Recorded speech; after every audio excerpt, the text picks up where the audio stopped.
and good day to everybody. When we look at the risk of cyber attacks in the world, there's a lot of very interesting pieces of information from like the World Economic Forum, like you see on this slide, and IBM's security reports, and in Verizon security reports, and I'll show you some information from different sources. But probably the thing that just stands out to me most is in the World Economic Forum, when they look at global risks, cyber attacks is number 3. And this is not just solely based upon different businesses being attacked, but also government agencies and airports. And a lot of the people who are being attacked, you know, they're the people that you would think that anybody with any moral center at all would avoid, like hospitals, but that's not the case. So if you think about this risk ranking is in the context of things like natural disasters and extreme weather events. So that's very important. If we look at the dollar value of an attack, and all this kind of is averaged out. If you look at how much did it cost globally for the WannaCry attack, one of the earlier kind of malware attacks, $8 billion boggles the mind. If you look at the average cost of a data breach in 2018, almost $4 million and $200K an hour downtime.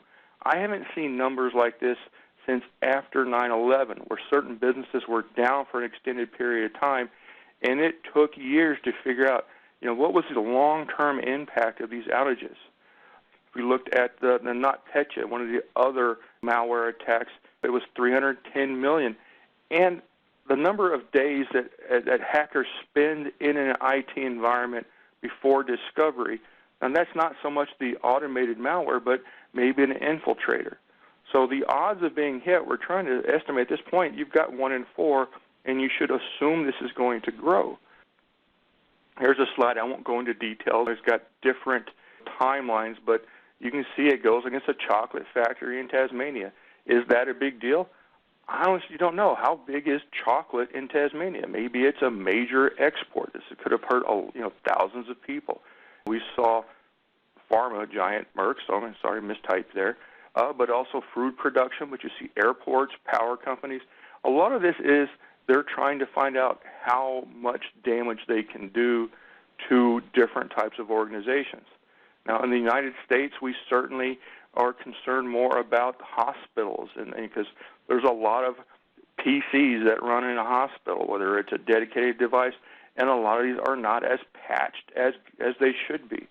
So, if you think about this, this goes to show you one of the big things you need to do always is make sure your software is patched, whether that's the OS, whether that's the firmware, whether it's each of the devices, and obviously don't use the same default password for all of your WAN switches and things like that. And it seems funny, but a lot of that's what's happening out there. Disruption, whether it's a major attack, is not isolated, becoming prevalent. This is why the CIA, the FBI are going out there and providing information. You can see even the CIA got hit, an insider. One of the things we need to look at is, if we look at the Verizon data breach investigation report, is what are the tactics? A lot of this is not just malware. So 28% involved malware doesn't mean it's a malware attack. Maybe it was just to get in there and find a door to open. But a lot of it's also social attacks, getting people to click on something by sending them an email that looks valid. And 52% of these breaches involve people.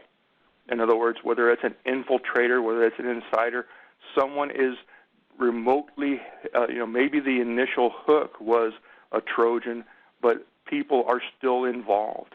If we look at who's behind this, look at this amazing effect. 34% are internal actors. We certainly have organized criminals. We certainly have state actors. And the state actors, to me, is surprising, 23%.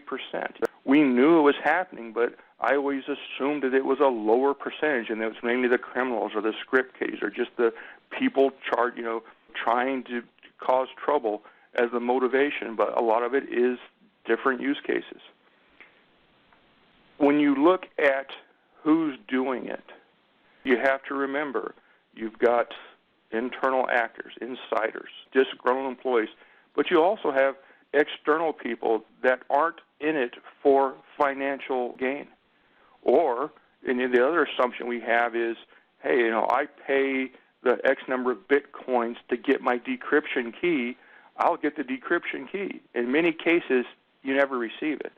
So the assumption is that, say, I'm going to compromise my standards and I'm going to send you your Bitcoin so you can decrypt my data. You should not have the assumption that that's going to work out. And part of that's risk. Every time they connect with you, they are at risk of being discovered. And so some of them say, I want to give that to you because I want the next guy to know if he pays, he gets it. And some say, I don't care, they're going to pay anyway. I'm going to minimize my risk by not contacting you again to give you your key. If you're familiar when we talk about cyber resiliency, something come on the NIST based upon some of these FBI investigations was this iterative circular process. We want to identify both the risks but also what is at risk and how do we protect it. We want to go out there and detect any kind of events.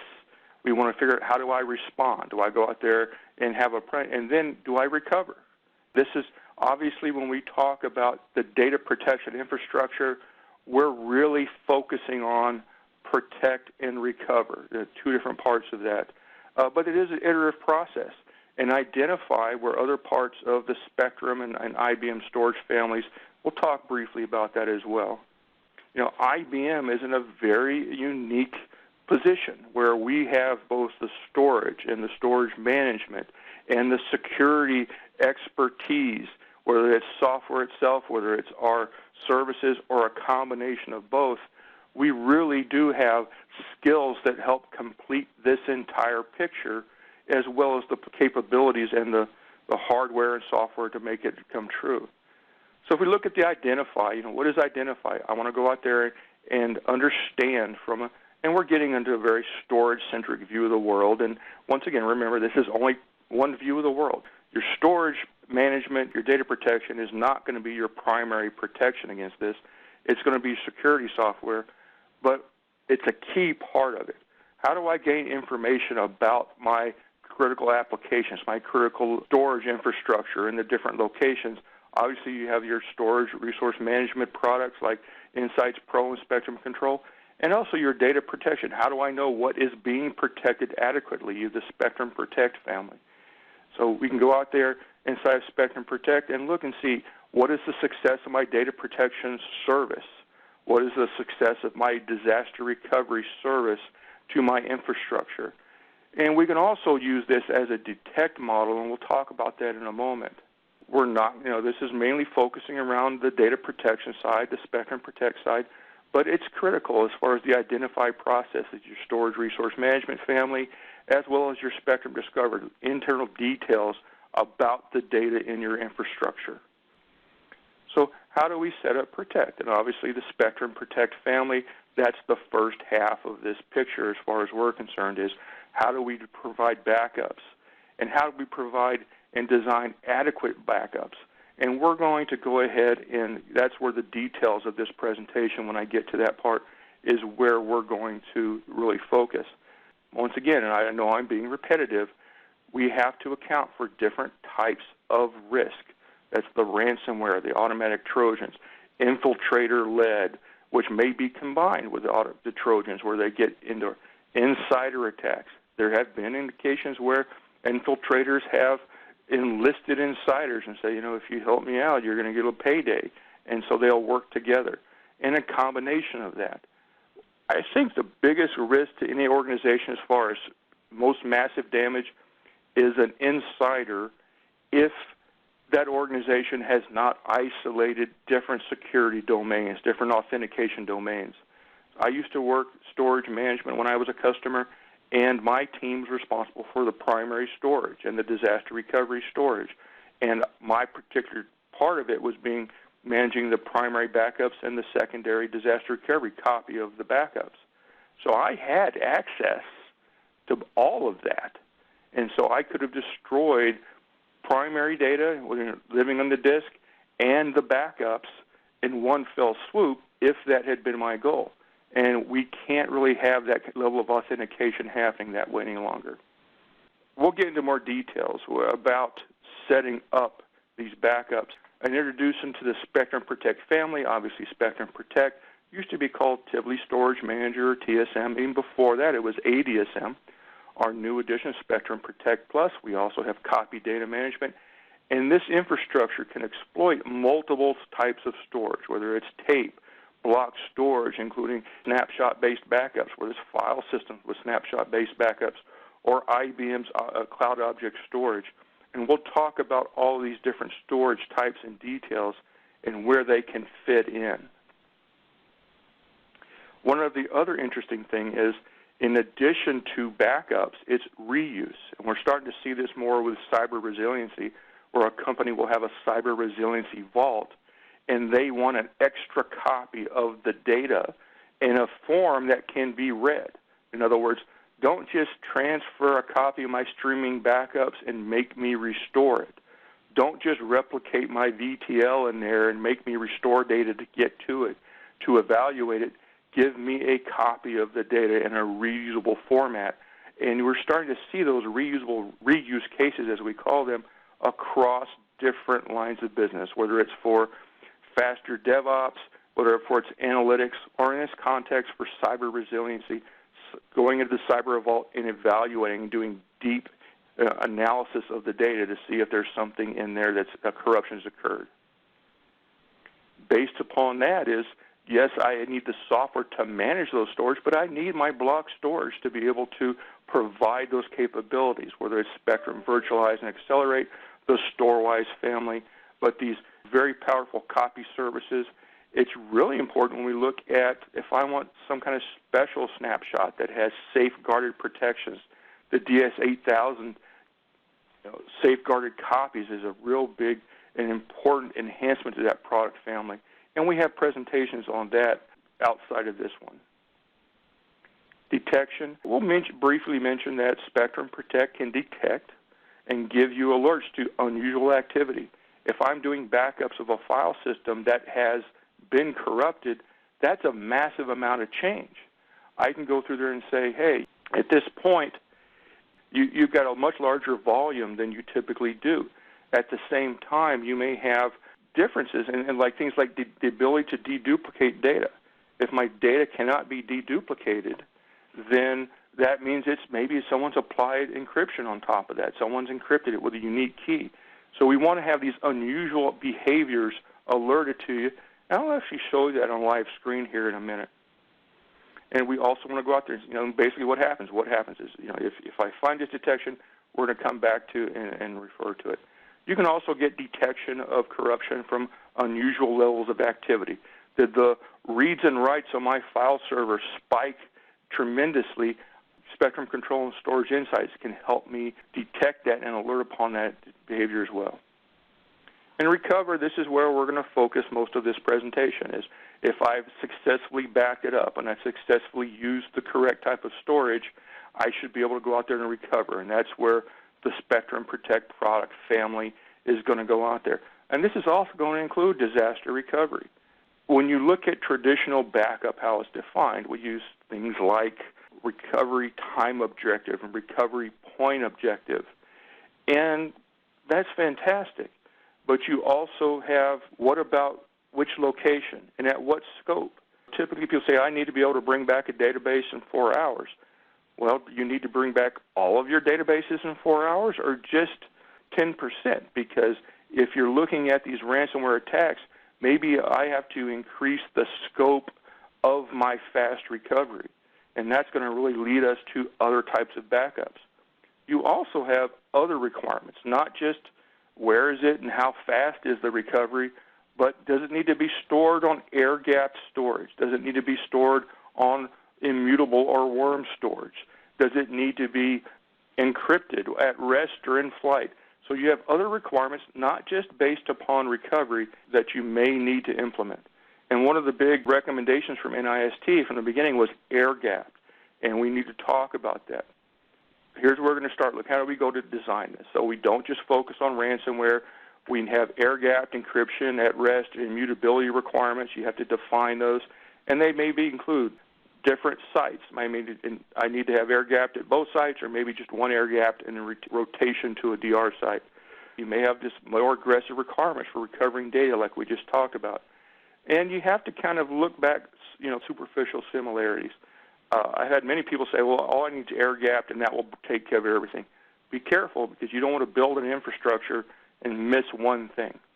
And we have to look beyond these traditional requirements, look at the scope, look at the location, and we need to look at how do I separate the security authentication domains, personas to help define services. Don't let Crazy Dan get in there and delete the primary and secondary copies of your live storage and of your backups, because that's a big exposure for any organization. People ask me, AirGap, what is AirGap? So we can have different criteria. How logically and physically separate from it is it? So what does that mean? How likely is it to be corrupted by either manual intervention or automated? How easy is it to destroy? And also, how separate is it, and do I need it for all data? Maybe I have different requirements for different types of data in my infrastructure. And the other one is ease of reuse. We talked about that a moment ago. If I want to do deep analysis, and if I have these other reuse cases, do I need to have this new ease of reuse? So I've kind of boiled this down into 4 different criteria. How separated, how isolated is it? How easy is it to destroy or corrupt? And what is my performance in different locations? And how easy is it to reuse? And we're going to evaluate all these different storage types briefly in this combination. When we look at recovering from a large malware event, essentially we're talking about large-scale recovery. This is where if I want to have large-scale recovery very, very rapidly, you're almost certainly going to be looking at snapshot-based backups. Does that mean snapshot-based backups is going to take care of all of your requirements? Probably not. But it certainly will be key, particularly for very, very critical data. So what is the benefits of snapshots? One, it's very, very fast. Typically, they're read-only. So is it air-gapped? Well, that's a good question. It's not mounted as a file system, although there are file system snapshots that are read-only, but they are typically not corrupted. They are not outside the controller, so a lot of times they are living within the same hardware as the primary data. Now, can you make a replica of that snapshot on a different location, perhaps in a different site? Yes, you can, but this is so you can take a snapshot and make a copy elsewhere. So you have to design that depending on your requirements, and that may require sophisticated workflows where I say, okay, make a copy here on this flash subsystem inside my primary data center, and then make a replica on lower-cost storage at a different data center, because I need to save money. So they have to have the same copy services to be compatible. Either I do that through virtualize or utilize disk from the same product family, so they have the same set of copy services. And certainly you may look at some of the new feature capabilities of the DS8000 family to have safeguarded snapshots, where you create a snapshot, then you make a safeguarded copy, and that safeguarded copy cannot be deleted. It can't even be reused. If you need to use that because the primary, you make a snap of that. It's very, very safe for these different capabilities. So if I look at snapshots with my 4 criteria, is it isolated? It doesn't do great in isolation unless you make a replica. Is it immutable? Typically they're immutable. In other words, they're read-only snapshots. A lot of times they're not even mounted, but you have to protect against a single administrator being able to destroy both the primary and secondary copy. Performance is really the first place where it really starts to shine. That's why you do snapshots. It's very, very fast, and I can recover from it very quickly. And is it easy to reuse? Yes, this allows you to mount and perhaps make copies in different locations and use it for different purposes. Spectrum Protect, if you look at outside snapshots and towards traditional streaming backups, Spectrum Protect, we also have a version of Spectrum Protect called Spectrum Protect for data retention. And this is basically software-based worm. So it can do everything we're going to talk about now that Spectrum Protect can do, but has an extra layer of software-based protection. So how do I add air-gapped and immutable and resilient storage to my backup hierarchy? Like we said, initially you want to do snapshots, and if you have a disk-based, dedupe, compressed, encrypted storage pool, you can do snapshots in the background. I don't want to oversell this capability. We have people say, oh, I just need to turn it on. You've got to be able to maintain the performance with these snapshots. So you have to plan that from the beginning. And typically, like in the Spectrum Protect family, we have data performance tools that say quantify your performance and make sure this is not degraded. This is especially true if you try to do any kind of disk-based replication of this, which is sort of an outside topic right now. So if we look at these disk-based container pools, these encrypted, dedupe, optionally encrypted pools, they're not particularly separated. Even they live on the engine. They're not AirGap. They're not immutable. Certainly the management of inside the software that says this data cannot, it's going to have this lifespan, but it's not the same as immutable storage. The performance of a directory pool is good. This is traditional streaming backup. It's not going to be as fast as Snapshot, but it is a dedupe disk-based pool. So based upon the performance of the disk, this can be very good. And since these are traditional streaming backups, if you want to reuse the data, you've got to restore the data. When people start talking about AirGap, the first thing they think of is, I want to go out there and restore data. Restore data from tape. I want to put tape in my infrastructure, and that's certainly true. That's the only physical AirGap, and it's also where you can eject. You make a copy in the library, but eject that copy. This really gives you not just AirGap storage, but it also puts a human being in the middle. So if a person says, I have a policy, I normally put 3 or 4 tapes back in the library every day, all of a sudden it's asking for 40 tapes. They can say, I won't do that. I need to go find a backup administrator and say, what's going on? This is unusual activity. So this puts people in the middle. So this is sort of the king of AirGap-inness. The other big advantages of tape, it's not a file system, so it's not being attacked. It's got encryption and worm features, so you have immutability, and you can have multiple copies, perhaps even off-site. Tape can also be very fast. Remember, this is streaming backup, so it's not going to be as fast as snapshots, but tape can be very, very fast if you have sufficient mount points, if you have sufficient tape drives. And this is where it will be differ from different solutions. This can be, we've got people who use tape specifically, not just for long-term retention, but also for high-performance backups. It's also very low cost, high density, a low power consumption, so there's a lot of benefits to tape outside just AirGap. And IBM is a market leader. Just wanted to put that out there. Obviously, everyone knows that IBM does this very, very well. One of the few people in the industry that has mastered this and continued that capability throughout our entire history. So if we evaluate the tape using the 4 criteria, obviously it's the most separated and isolated. It's difficult to corrupt, especially with worm media. Does this mean it can't be destroyed? Well, if you can get physical access, you can get a drill or a hammer to it, but otherwise it's very, very difficult. Very, very fast if you have sufficient mount points. And ease of reuse, remember this is a traditional streaming backup, so if I want to analyze the backups, I typically have to restore the data in some form to get to it. You can do evaluation. I can audit the tape to make sure it's not corrupt, but that's not the same as rereading the data. Virtual tape libraries are similar. It's very isolated, can't have immutability features. The performance is okay as well, depending on its underlying disk, but it is streaming tape, so you can't. The reuse is not any better. What about object storage? Is object storage AirGapped? This is one of those things where it depends on the definition. It's online, but it's not a file system. It also has immutability functions in some cases, and often multiple copies on multiple sites, so it has different criteria. If you talk about IBM Cloud Object Storage, we have these retention protected vaults for use with cyber recovery as well, because it gives us even more additional protection of the data and the infrastructure. If I evaluate object storage using the 4 criteria, it's somewhat isolated and certainly separated. It's not a file system, so it's not being targeted.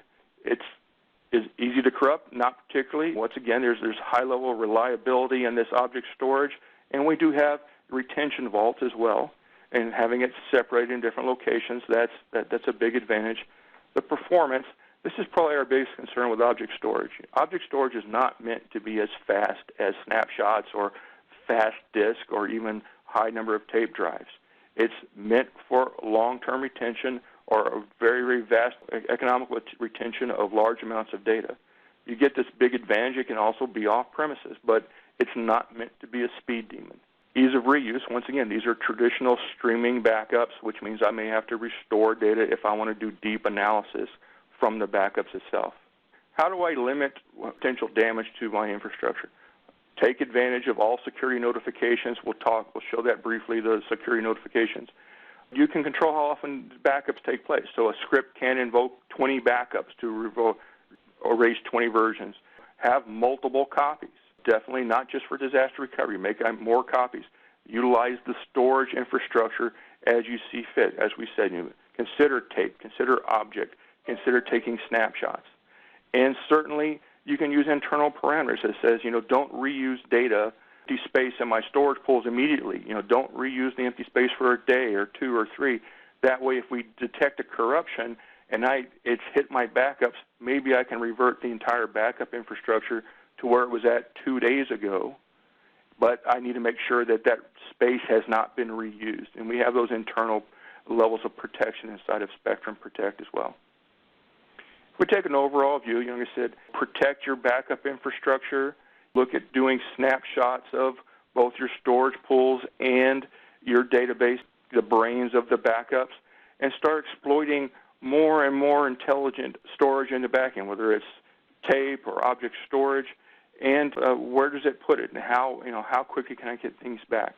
So you've got multiple criteria, and you can't forget, you've got the encryption requirements, the immutability requirements, that may not have much to do with just data protection, but have other regulations you have to follow.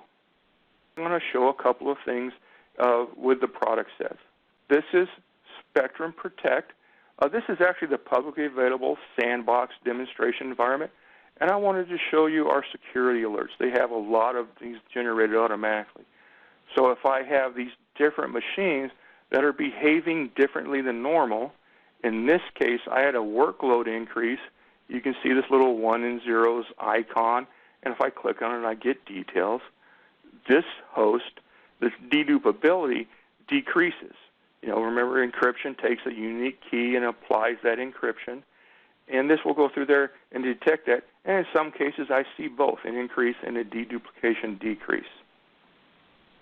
Here's my Spectrum Protect. This lives in a lab inside of Washington System Center, and I have 2 servers. I wanted to show a few things. One of those is that you can use different authentication domains. So I'm logged in as an account called primary root, and this means on my primary backup engine, my AIX backup engine, I can destroy data. I can, as part of my functions as a backup admin, I can decommission a host, say we backed up something we didn't want or we no longer need, so I can clean down my backup infrastructure, and all that works just fine. On my secondary server, I don't have that level of access. So if I look at the protected clients, I have a Windows file server called Windows 2012 File L, and if I wanted to destroy that client's data, we really don't expose those functions through the interface. We don't want people inadvertently clicking. You do it in the background with these commands. The first step is I break its replication. If I go through there and issue the command, it's going to come back and say, "You sure you want to do that? That destroys data." I say yes. It's going to say, "You can't do that. You're not authorized to issue this command." If I had tried this command on the primary, it would work. But I have different levels of authentication in my infrastructure. We also have different storage pool types. Obviously, I have these disk-based, dedupe, compressed, encrypted storage pools. I also have data in object storage. We're using on-premises cloud object storage in this case.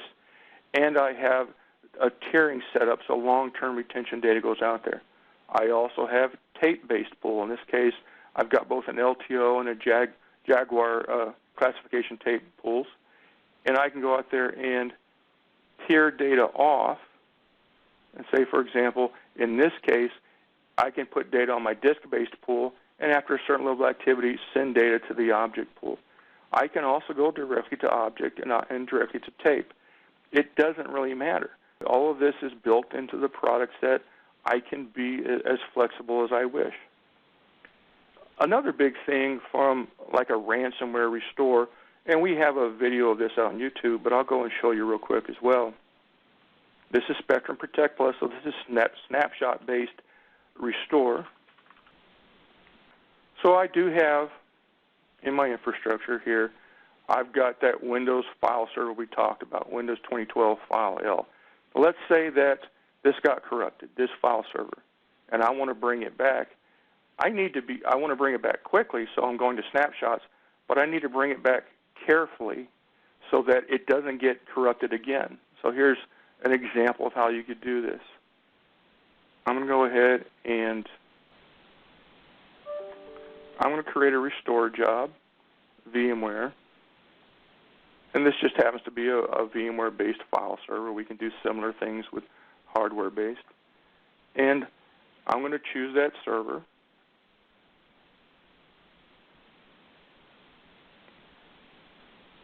I'm going to choose where I'm going to get the backup. This is in the WSC. I'm going to go back a couple of days. This is before the corruption took place.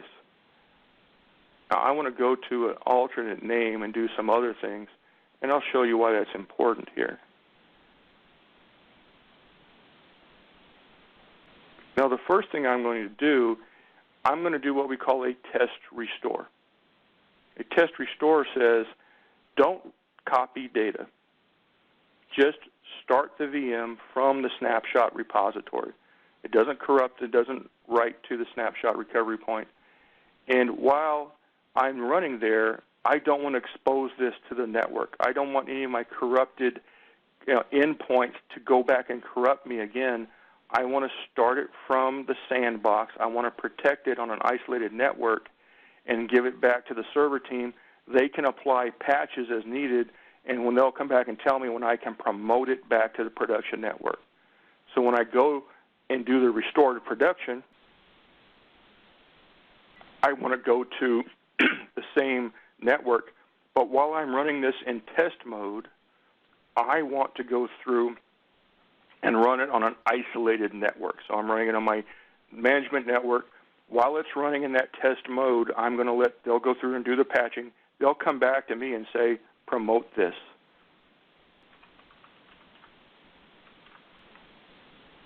And I'm going to power it on immediately. I don't need to run any scripts. And we'll go and submit it. So you're going to see the VM's been defined, and it's being restored, and it's done. It's out there. It's now going to be powered on. I didn't move any large amounts of data. It's running from the snapshot itself. If I go over here, I could bring it up. Establishing that connection usually takes about, and I don't want to take up that time, but you get the idea. This is powered up. I can move this over to production, but before I do that, we're going to go through here, and this is Protect plus Still. I'm going to go ahead and go to my Jobs section and say Active Resources. Do I have anything currently running?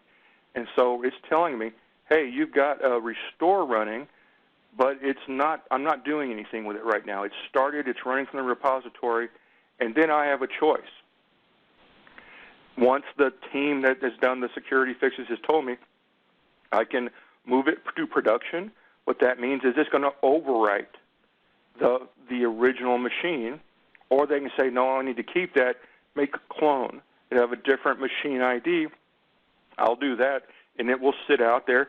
And once I do either of those, it's going to put it on the correct network so that it will now be visible to the end users. In this case, for a demo, I'm not going to take it any further, so I'm just going to take cleanup, and it's going to go away. So we did the presentation. We did a couple of demos and examples. Well, I truly hope this had enough value to be worth your time, and I'd like to thank you once again for attending.